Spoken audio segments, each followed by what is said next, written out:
السلام علیکم۔ وعلیکم السلام ورحمۃ اللہ وبرکاتہ۔ میں آپ سے پوچھنا تھا کہ اگر ہاتھ پر پلین بینڈیج ہو یا کوئی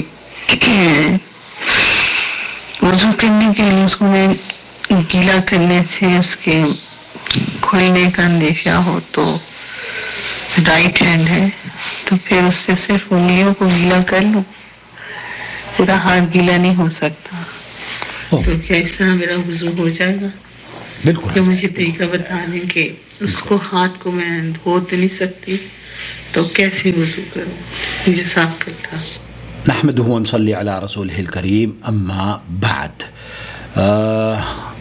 میں اس وقت ریکارڈ بھی کر رہا ہوں اور یہ آڈیو ان کو بھیج بھی رہا ہوں، کیونکہ مجھے لگتا ہے کہ عامرہ بہن راولپنڈی میں سیدھے ہاتھ پر شاید ان کے کوئی چوٹ لگی ہے۔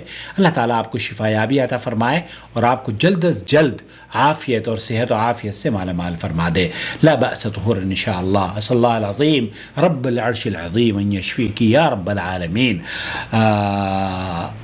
آپ شیخ بن باز سے بھی یہی پوچھا جا رہا ہے، میں پہلے ان کو آپ کو فتوی کی آواز سنواؤں گا، پھر اس کے بعد هل يمسح عليها عند الغسل من الجنابة؟ الممسح عليها عند الوضوء إذا كانت على أحد أعضاء الوضوء؟ اگر چوٹ لگ گئی ہے اور بینڈیج ہاتھ پر ہے یا پلاسٹر چڑھا ہوا ہے تو ایسی صورت میں غسل الجنابہ یا حیض کا غسل یا وضو کیسے کی جائے گی؟ اس کو اللزق والجبیرہ کہتے ہیں، عربی زبان میں اس کو کہتے ہیں کہ یہ پلاسٹر ہے اور اس کو اس کے اوپر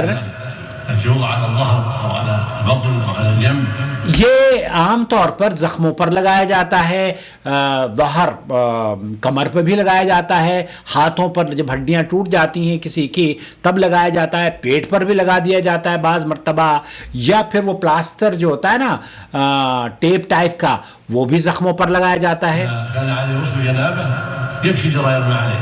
آپ اگر اس کے اوپر سے مسح کر لیتے ہیں یا پانی اس کے اوپر سے پھیر لیتے ہیں تو وہ کافی ہے۔ فکفا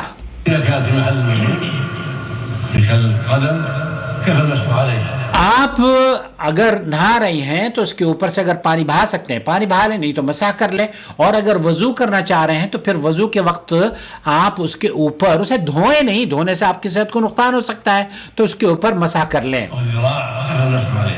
کفا ایسے جیسے ہے نا آپ کی یہاں اللہ نہ کرے یہ چوٹ لگی ہو تو آپ ایسے کر لیں، مسح کر لیجئے، وہ کافی ہے آپ کے لیے۔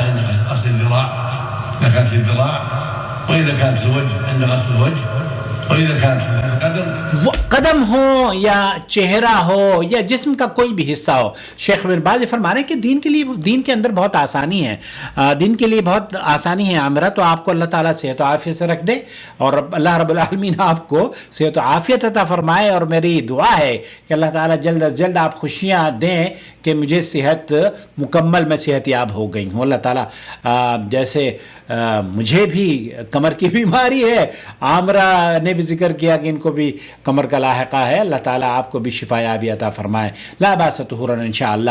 تو بہرحال آپ اس کے اوپر پلاسٹر کے اوپر مسح کر سکتی ہیں، جس طریقے سے کسی بھی چیز کے اوپر ایسے رب کرتے ہیں نا، پانی کو گیلا کیا اور ایسے پھیر لیا، وہ کافی ہے انشاءاللہ تعالیٰ۔ والسلام علیکم ورحمۃ اللہ وبرکاتہ۔